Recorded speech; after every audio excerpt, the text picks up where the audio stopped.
Welcome to election war. Second phase polls కు ready అయింది ఉత్తరప్రదేశ్. అటు ఉత్తరాఖండ్ కు ఒకే దశలో ఎన్నికలు జరగబోతున్నాయి. గెలుపు కోసం హోరాహోరీగా ప్రచారం చేశాయి ప్రధాన పార్టీలు. అటు మణిపూర్ లో ఇరోమ్ షర్మిల ప్రచారాన్ని మొదలుపెట్టారు. బీజేపీ తనకు 36 కోట్లు ఆఫర్ చేసిందని సెన్సేషనల్ కామెంట్స్ చేశారు. ఇలాంటి ఇంట్రెస్టింగ్ పొలిటికల్ అప్డేట్స్ తో V6 ఎలక్షన్ వార్ రెడీ.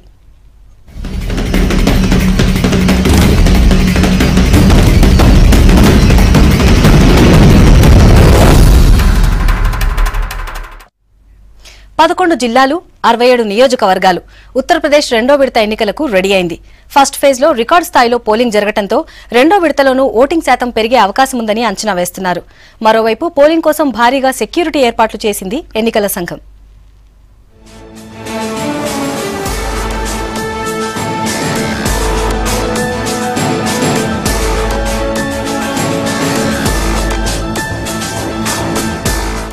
ఉత్తరప్రదేశ్లో రెండో విడత పోలింగ్ కు కౌంట్ డౌన్ మొదలైంది. 11 జిల్లాల్లో 63 నియోజకవర్గాల్లో రెండో దశ ఎన్నికలు బుధవారం జరగబోతున్నాయి. వెస్ట్ యూపీలోని షహరాన్పూర్, మొరాదాబాద్, బిజ్నోర్, స్టిడి, రాంపూర్, బరేలీ, ఖేరీ, బదౌన్, అమ్రోహా, పిలిభిత్ జిల్లాల్లో పోలింగ్ జరగనుంది.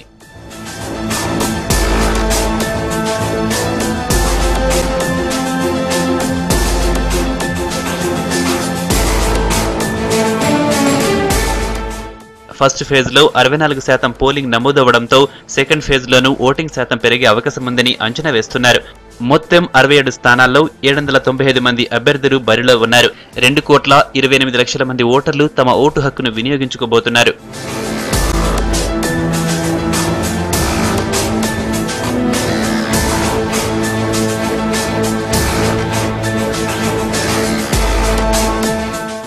గత ఎన్నికల్లో 11 జిల్లాల్లోని 67 నియోజకవర్గాల్లో సమాజ్వాదీ పార్టీకి 34, బీఎస్పీకి 18, బీజేపీకి 10, కాంగ్రెస్ కు 3, ఇండిపెండెంట్లకు 2 స్థానాలు దక్కాయి. సెకండ్ ఫేజ్ లోనూ ముస్లిం ఓట్లు కీలకంగా మారాయి. ఫస్ట్ ఫేజ్ లో పోలింగ్ సరళిని గమనించిన ప్రధాన పార్టీలన్నీ తమదే విజయమన్న ధీమాతో ఉన్నాయి.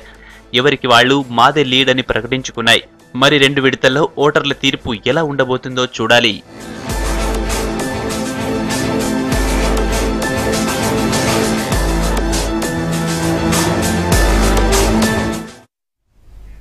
ఉత్తరాఖండ్ కు పోలింగ్ టైం దగ్గర పడింది. రేపే ఎన్నికలు జరగబోతున్నాయి.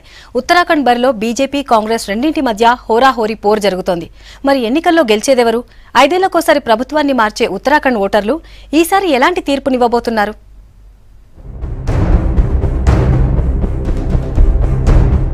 ఉత్తరాఖండ్ లో ఓటింగ్ కు టైం దగ్గర పడింది. మొత్తం 70 అసెంబ్లీ స్థానాలకు గాను 69 సెగ్మెంట్లకు ఒకే విడతలో ఎన్నికలు జరగబోతున్నాయి. కర్ణప్రయాగ్ సెగ్మెంట్ లో ఓటింగ్ ని రద్దు చేసింది ఈసీ. కర్ణప్రయాగ్ నుంచి పోటీ చేస్తున్న బీఎస్పీ అభ్యర్థి కుల్దీప్ కాన్వాసీ రోడ్ యాక్సిడెంట్ లో చనిపోవడంతో అక్కడ పోలింగ్ ని రద్దు చేశారు. మిగిలిన 69 నియోజకవర్గాల్లో ఓటింగ్ జరగనుంది. 69 సెగ్మెంట్లలో 628 మంది అభ్యర్థులు బరిలో ఉన్నారు. 75,12,000 మంది ఓటర్లు తమ ఓటు హక్కును వినియోగించుకోనున్నారు. పోలింగ్ సందర్భంగా 20,000 మంది పోలీసుల్ని మోహరించింది ఎన్నికల సంఘం.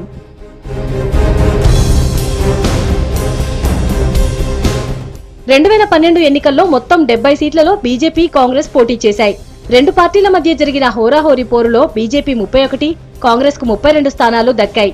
3 బీఎస్పీ అభ్యర్థులు, 3 ఇండిపెండెంట్లతో పాటు ఉత్తరాఖండ్ క్రాంతిదళ్ కు చెందిన ఒకరు ఎన్నికయ్యారు. బీఎస్పీ ఎమ్మెల్యేలు, ఇండిపెండెంట్ల మద్దతుతో కాంగ్రెస్ అధికారం చేపట్టింది.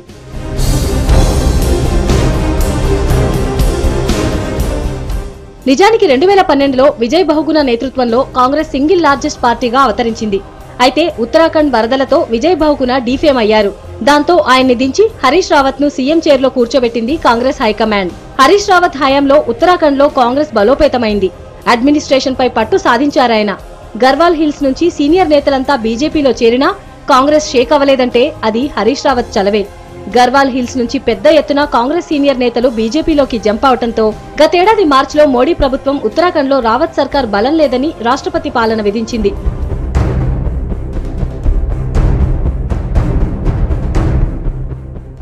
దాన్ని వ్యతిరేకిస్తూ హరీష్ రావత్ సుప్రీంకోర్టుకు వెళ్లారు. కోర్టు తీర్పు బీజేపీకి వ్యతిరేకంగా వచ్చింది. దాంతో హరీష్ రావత్ మరింత బలపడిపోయారు.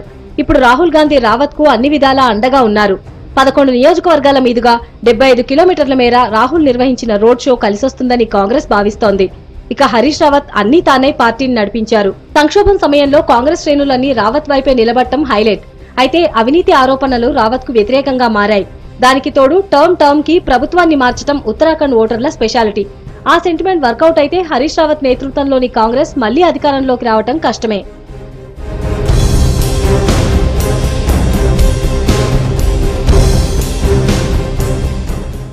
ఇక 2014 లోక్సభ ఎన్నికల్లో ఉత్తరాఖండ్లోని మొత్తం 5 లోక్సభ స్థానాల్ని బీజేపీ సొంతం చేసుకుంది.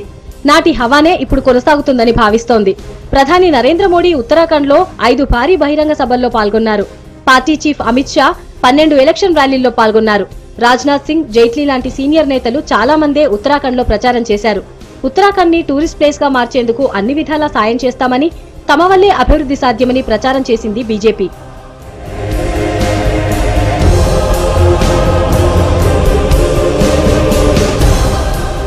అయితే హరీష్ రావత్ సర్కారును గద్దెదించేందుకు ప్రయత్నించిన ఎపిసోడ్ ని ఉత్తరాఖండ్ వాసులు ఇంకా గుర్తుపెట్టుకున్నారన్న వాదన వినిపిస్తోంది. ఆ ఎఫెక్ట్ పడితే బీజేపీకి కష్టమే అన్న అభిప్రాయాలున్నాయి. దానికి తోడు సీఎం రేస్ లో 10 నుంచి 15 మంది ఉండటం కూడా కమలం పార్టీకి మైనస్ గా మారింది. మొత్తానికి 70లో 50 స్థానాల్లో బీజేపీ కాంగ్రెస్ మధ్య టగ్ ఆఫ్ వార్ నడుస్తోంది. మిగతా 20 స్థానాల్లో 12 నుంచి 15 సీట్లలో ఇండిపెండెంట్లు, ఇతర పార్టీలు సత్తా చాటే అవకాశం ఉందన్న విశ్లేషణలున్నాయి.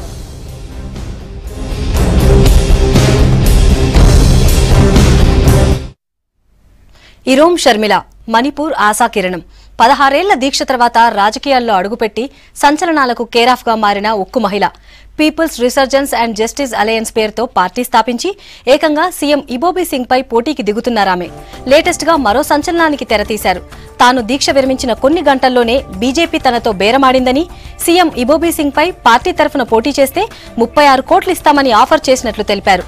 మరోవైపు షర్మిల కామెంట్స్ పై బీజేపీ మండిపడింది. తన వ్యాఖ్యల్ని నిరూపించుకోకపోతే పరువు నష్టం దావా వేస్తామని ప్రకటించింది.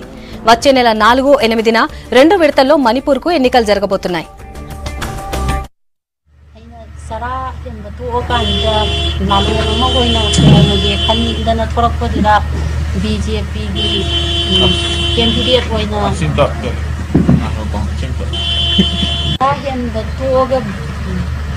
lalong ama ko ngage political issue ni political fight tawrage haidana ningakpadida BJP ki convener ama magi hung chigim ni chorbino haina kawe aduda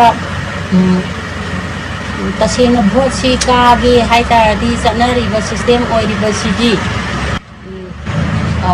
yamna chel sangada boy nang tase రాజకీయాలంటే రొచ్చు, కుళ్ళు, బురదగుంట, గబ్బు పట్టిపోయాని అసహ్యించుకుంటాం.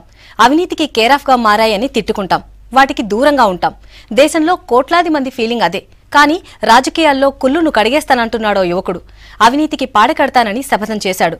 అంతేనా, శ్మశానంలో ఆఫీస్ పెట్టి పాడ మీద వచ్చి nomination వేశాడు.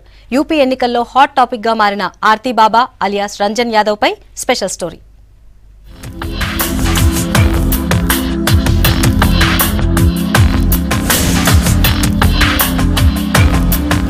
ఎన్నికలంటేనే హడావిడి.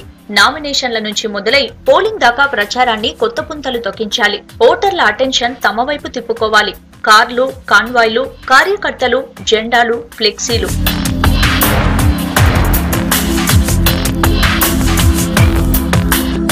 మామూలుగా నామినేషన్ దగ్గర నుంచే అభ్యర్థుల గురించి చర్చ మొదలవుతుంది. ఎంత ఆడంబరంగా నామినేషన్ వేసేస్తే అంత గొప్ప. అలాంటిది ఉత్తరప్రదేశ్ లో అభ్యర్థి మాత్రం పాడ మీదొచ్చి దేశాన్ని ఆకర్షించాడు. అంతేనా, అవినీతికి పాడె కడతానని ప్రధానిని విమర్శించి సంచలనం సృష్టించాడు. అతనే ఆర్తి బాబా అలియాస్ రంజన్ యాదవ్.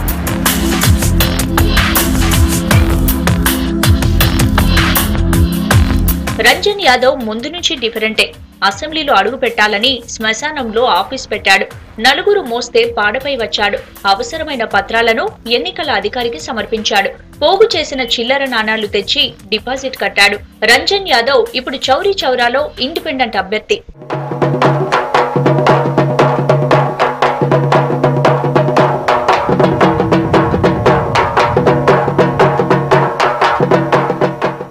రంజన్ యాదవ్ బిత్రోడేం కాదు, ఎంబీఏ గ్రాడ్యుయేట్. ఎంబీఏ తర్వాత కార్పొరేట్ ఉద్యోగం కోసం కలగన్నాడు. ఆయన అదృష్టమో దురదృష్టమో కానీ ఎవ్వరూ రంజన్ కు జాబ్ ఆఫర్ ఇవ్వలేదు. అప్పుడే డిసైడ్ అయ్యాడు, తొక్కలో జాబ్ వస్తే ఎంత రాకుంటే ఎంత అని తన కోసం తాను బతకడం ఎందుకని ప్రజాసేవ చేయాలని డిసైడ్ అయ్యాడు. అంతే రాజకీయాల్లోకొచ్చాడు. ఇప్పటికే 3 ఎలక్షన్లలో పోటీ చేశాడు. 2 సార్లు ఎమ్మెల్యేగా, ఓసారి ఎంపీగా ఎప్పుడూ గెలవలేదు.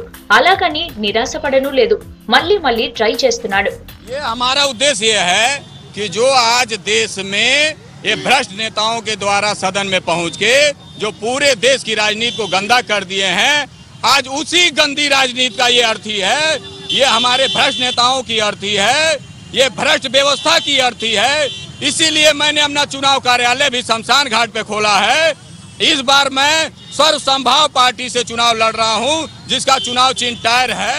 నిజానికి రాజకీయాల్లోకి రావాలన్న ఆలోచన వచ్చాక ప్రధాన పార్టీల గుమ్మాలన్నీ తొక్కాడట. ఏ పార్టీ రంజన్ని పట్టించుకోలేదు. దాంతో మరింత కసితో ప్రతిసారి ఇండిపెండెంట్ గానే ఎన్నికల్లో పోటీ చేస్తూ వస్తున్నాడు. పేరు రంజన్ అయినా అంతా ఆర్తిబాబా అని పిలుస్తారు. ఆర్తి అంటే పాడే అని అర్థం. ఆ పేరుతోనే పాపులారిటీ సంపాదించాడు.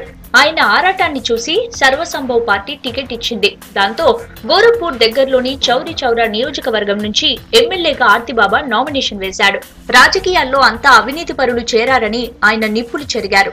అంతా దేశాన్ని దోచుకు తింటున్నారని ఆగ్రహం వ్యక్తం చేశారు. వారి అంతమే తన పంతం అంటున్నారు. ये अब इस बार ऐसा अर्थी बाबा दौड़ेगी टायर के द्वारा, जो अर्थी में लगा के कि जो इन भ्रष्ट नेताओं से आगे निकल जाएगी। और इस बार देश का पहली बार परिवर्तन होगा। जो ईमानदार आदमी सदन में पहुंचेगा, उसके बाद जितने भ्रष्ट नेता सदन में पहुंचे हैं, सबकी संपत्ति की जांच होगी। आज हमारे देश की व्यवस्था पूरा चरमरा गई है।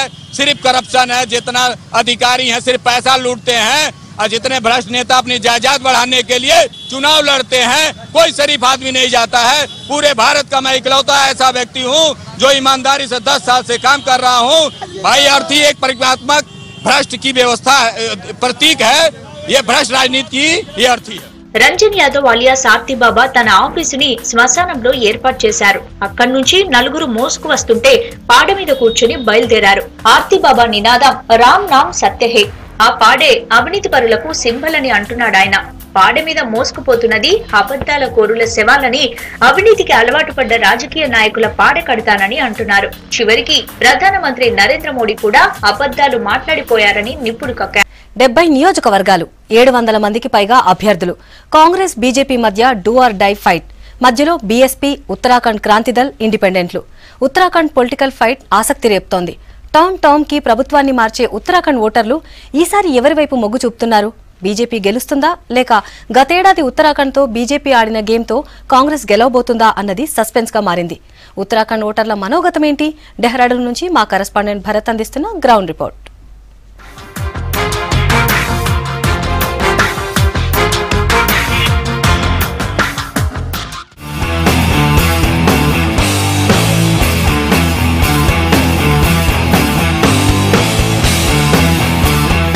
ఉత్తరాఖండ్ బీజేపీ కార్యాలయంలో ఉన్నాం. ఇక్కడ మళ్ళీ అధికారంలోకి రావాలని బీజేపీ భావిస్తోంది. సో బీజేపీకి ఎంత మేరకు అవకాశాలు ఉన్నాయన్న అంశంపై మనతో మాట్లాడేందుకు బుద్ధా చంద్రశేఖర్, తెలుగు వ్యక్తి, ఉత్తరాఖండ్లో బీజేపీ కోసం పనిచేస్తున్నారు.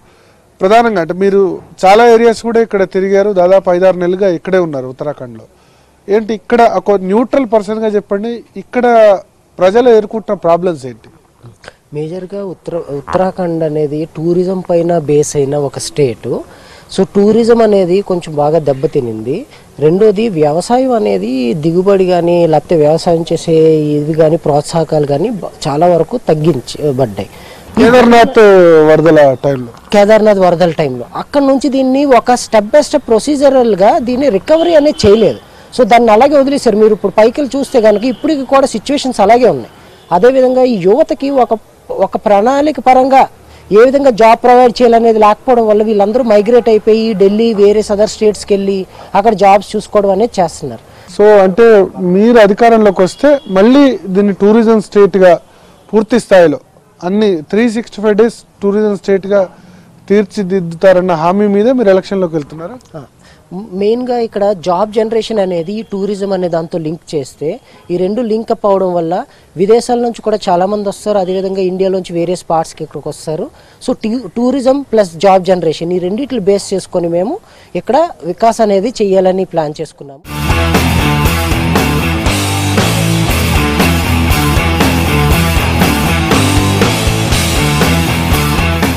ప్రస్తుతం మనం ఉత్తరాఖండ్ అసెంబ్లీ దగ్గర ఉన్నాం. మరికొద్ది రోజుల్లో ఉత్తరాఖండ్ అసెంబ్లీ ఎన్నికలు జరగబోతున్నాయి. మొత్తం 70 అసెంబ్లీ స్థానాలు ఉత్తరాఖండ్లో ఉన్నాయి. ప్రతిసారి పోటీ బీజేపీ కాంగ్రెస్ రెండు పార్టీల మధ్య జరుగుతోంది. సో ఈసారి అసెంబ్లీ ఎన్నికల్లో ఎటువంటి సిచ్యువేషన్ ఉందో మనతో మాట్లాడేందుకు సీనియర్ జర్నలిస్ట్, ఉత్తరప్రదేశ్ ఉత్తరాఖండ్ను గత లాస్ట్ 25 ఇయర్స్గా కవర్ చేస్తున్న హనుమంతరావు గారు ఉన్నారు. హనుమంతరావు గారు, thank you. First Uttarakhand elections తీసుకుంటే ఈ ఎలక్షన్స్లో మేజర్గా డామినేట్ చేసే ఇష్యూస్ ఏంటి? అంటే ప్రజలు ఏ ఇష్యూస్ను చూసి ఓటు వేయబోతున్నారు? చూడండి, ఉత్తరాఖండ్ చాలా పిక్యూలియర్ స్టేట్, హిల్ స్టేట్. ఇక్కడ ఉన్న అందరికంటే ఇంపార్టెంట్ ఇష్యూ ఏంటంటే మైగ్రేషన్. పైనుంచి హిల్లీ ఏరియాస్ నుంచి కింద ప్లేన్స్కి వచ్చి, ఎందుకంటే ఆ హిల్ ఏరియాస్లో కావాల్సిన సౌకర్యాలు లేక, ఎడ్యుకేషన్ ఫెసిలిటీస్ లేక, ఎంప్లాయ్మెంట్ లేక చాలా భారీ తాదాతు మీద మైగ్రేషన్ జరుగుతుంది. దాదాపుగా 30% ఆఫ్ ది పాపులేషన్ మైగ్రేట్ అయ్యి ప్లేన్స్లో రావడం అనేది జరిగింది స్టేట్లో. సో ఈ బీజేపీ గవర్నమెంట్ అవనండి, కాంగ్రెస్ గవర్నమెంట్ అవనండి, లేకపోతే ఎవరైనా అవనండి, ఇది పొలిటికల్ పార్టీ, వాళ్ళ ప్రతి ఒక్కళ్ళ ఎజెండాలో మైగ్రేషన్ అనేది చాలా ఇంపార్టెంట్ ఇష్యూ. రెండోది, దీనికి ఒక స్ట్రాటజిక్ ఇంపార్టెన్స్ కూడా ఉంది. ఎందుకంటే బార్డరింగ్ డిస్ట్రిక్ట్స్, మనకి చైనాతో బార్డర్ ఉత్తరాఖండ్, చైనాతో బార్డర్ అయినప్పుడు ఒక రకంగా మనం గనక అక్కడి నుంచి కిందకు వచ్చేస్తున్నాం అంటే ఆ గ్రౌండ్ని మనం వదులుకుంటున్నాం. సో ఈ విధంగా చూసుకున్నా కూడా చాలా ఇంపార్టెంట్ అండ్ చాలా సెన్సిటివ్ ఇష్యూ. పబ్లిక్ కన్సర్న్ ఉన్న ఇష్యూస్ ఏంటి? అంటే డెవలప్మెంట్ లేదు, చాలా వరకు కూడా ఇంకా కొండ ప్రాంతాలే, టూరిజం మీద ఆధారపడి ఉన్న ప్రాంతం. లాస్ట్ 3 years చూస్తే కొంత టూరిజం దెబ్బతింది. కేదార్నాథ్ ఫ్లడ్స్ అనుకునివ్వండి, ఈ కొన్ని కారణాల వల్ల టూరిస్టుల సంఖ్య కూడా తగ్గింది. సో చాలామంది టూరిజం మీద డిపెండ్ అయి ఉన్నారు.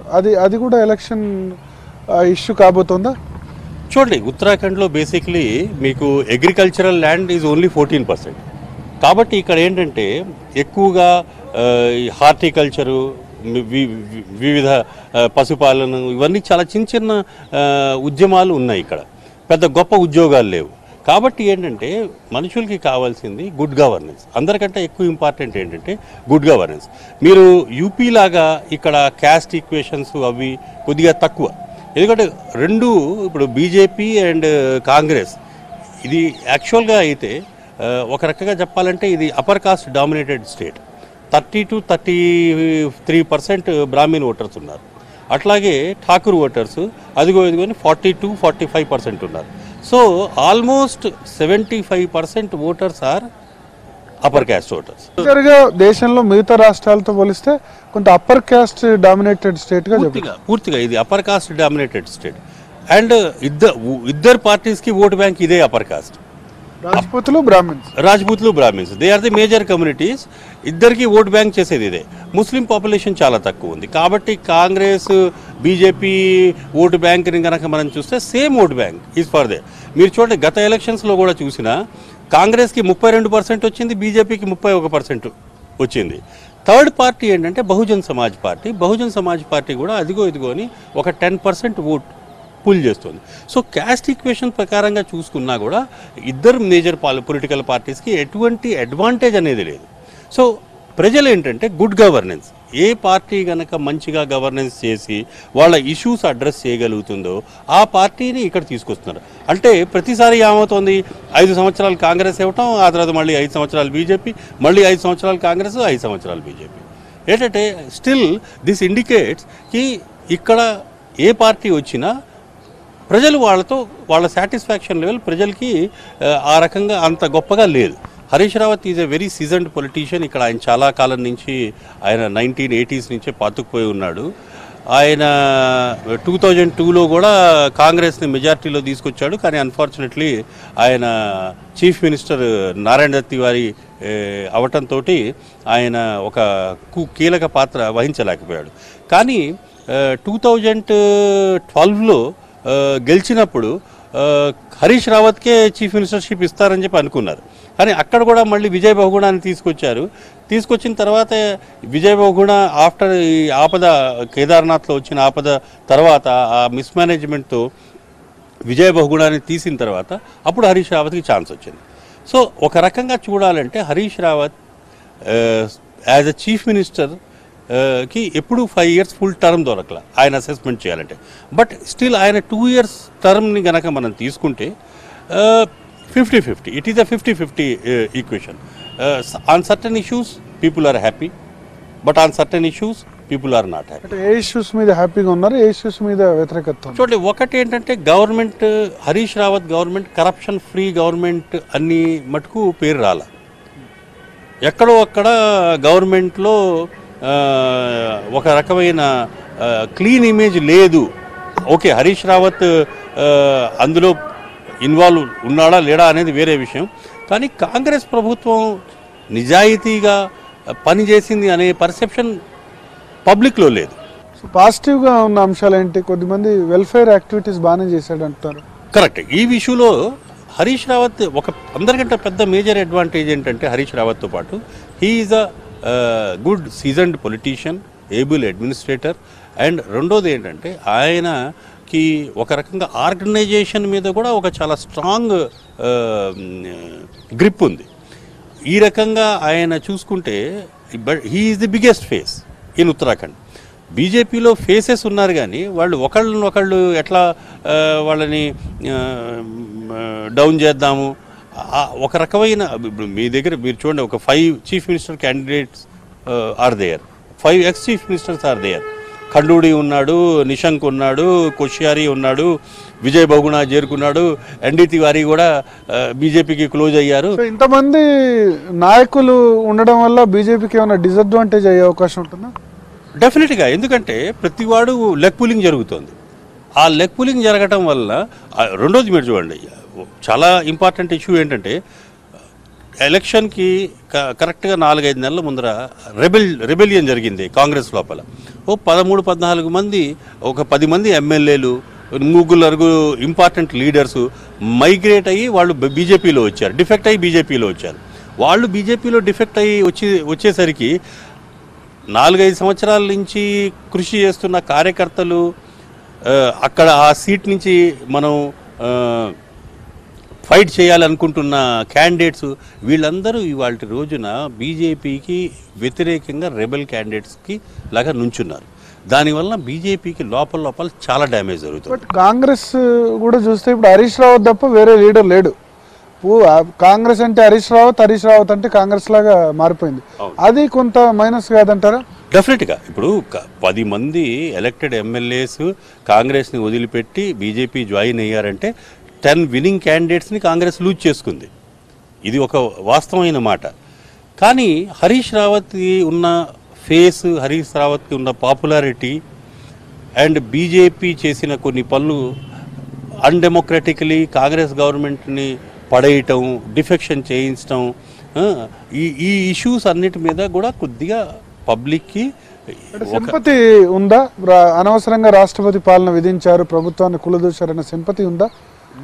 డెఫినెట్లీ. ఏంటంటే ఆ సింపతి మనకి బయట కనిపించకపోతున్నా కనీసం ట్రెడిషనల్ ఓటర్స్ ఉన్నారే, కాంగ్రెస్ ట్రెడిషనల్ ఓటర్స్, వాళ్ళు ఏ రకమైన యాంటీ ఇన్కంబెన్సీ మూలకంగా రెండో పార్టీకి ఇద్దామనుకున్నా కూడా ఇవాల్టి రోజుకి ఆ ఇన్సిడెంట్ మూలకంగా మళ్ళీ they have come back to this Congress fold. 2 పార్టీలు ఉన్నా కూడా ఇక్కడ ఈ రెబెల్ క్యాండిడేట్స్ కనుక ఒక 7-8 క్యాండిడేట్స్ కనుక గెలిచి వచ్చి ఒక హంగ్ అసెంబ్లీ సిచ్యువేషన్ కనుక అయితే ఆ 7-8 మంది independents they will play a very crucial role in formation of the government. 2 ప్రాంతాలు ఇక్కడ మనకు కనిపిస్తున్నాయి, మైదాన ప్రాంతాలు, తర్వాత కొండ ప్రాంతాలు. కుమావు ఉంది, గర్వాల్ ఉంది. ఈ 2 ప్రాంతాల్లో డిఫరెంట్ రిజల్ట్స్ రావచ్చా? అట్లా ఇంతకుముందు వచ్చిన సందర్భాలు ఉన్నాయి, డెఫినెట్గా ఉన్నాయి. దీన్ని మీరు 2 కాదు 3 ప్రాంతాల్లో దీన్ని డివైడ్ చేయండి. ఒక రకంగా గఢవాల్ రీజన్ కనుక తీసుకుంటే, గఢవాల్ రీజన్లో మీకు బీజేపీకి సర్టెన్ అడ్వాంటేజ్ ఉంది. డెఫినెట్లీ గఢవాల్ రీజన్ సీట్స్లో బీజేపీ బెటర్ చేయొచ్చు. కుమావులో హరీష్ రావత్ కుమావు నుంచి బిలాంగ్ అవుతాడు కాబట్టి, హరీష్ రావత్ కుమావు నుంచి వస్తాడు కాబట్టి కుమావులో కాంగ్రెస్ ఎక్కువ స్ట్రాంగ్గా ఉంది. అండ్ ఈ మీకు ఉధమ్ సింగ్ నగర్ నుంచి హరిద్వార్ వరకు ఉన్న ప్లేన్ ఏరియాలో కాంగ్రెస్ బీజేపీ 2 ఆల్మోస్ట్ ఈక్వల్ పోటీల్లో ఉన్నాయి. బీఎస్పీ కూడా అక్కడ కొంత ప్రాబల్యం ఉన్నట్టుంది. బీఎస్పీకి డెఫినెట్లీ హరిద్వార్ ఏరియాలో కొంత ప్రాబల్యం ఉంది. ప్రతిసారి 2 సీట్లు 4 సీట్లు అట్లా తీసుకొస్తూ ఉంది. సో ఆఫ్టర్ ఎలక్షన్ ఒకవేళ హంగ్ అసెంబ్లీ కనుక వస్తే ఏ పార్టీ కనుక బెటర్ మేనేజ్మెంట్ చేయగలిగితే ఆ పార్టీకి గవర్నమెంట్ ఫార్మేషన్ ఛాన్సెస్ ఎక్కువ ఉంటాయి. అండ్ ఇందులో డెఫినెట్లీ హరీష్ రావత్కి అడ్వాంటేజ్ ఉంది. సో థ్యాంక్ యూ హనుమంతరావు గారు. మొత్తానికి మొదట సర్వేలన్నీ కూడా బీజేపీకి కొంత పైచేయి చెప్పినా రాను రాను కాంగ్రెస్ కూడా పుంజుకుంటోంది. బీజేపీ కాంగ్రెస్ మధ్య రెండింటి మధ్య కూడా కొంత టైట్ పరిస్థితి అయితే కనబడుతోంది. హోరాహోరీ పోరు అయితే కనబడుతుంది. అయితే కొద్దిమంది స్వతంత్ర ఎమ్మెల్యేలు తర్వాత బీఎస్పీ కూడా కొన్ని చోట్ల గెలిచే అవకాశం ఉండడంతో వాళ్ళు కూడా కీలకంగా మారున్నారు. ఏదేమైనా ఉత్తరాఖండ్లో హోరాహోరీ పోరు అయితే ఖచ్చితంగా జరగబోతోంది. కెమెరామెన్ భానుతో భరత్, V6 న్యూస్, డెహ్రాడూన్ నుంచి. ఇవి election war updates. Stay tune to V6 news as it is.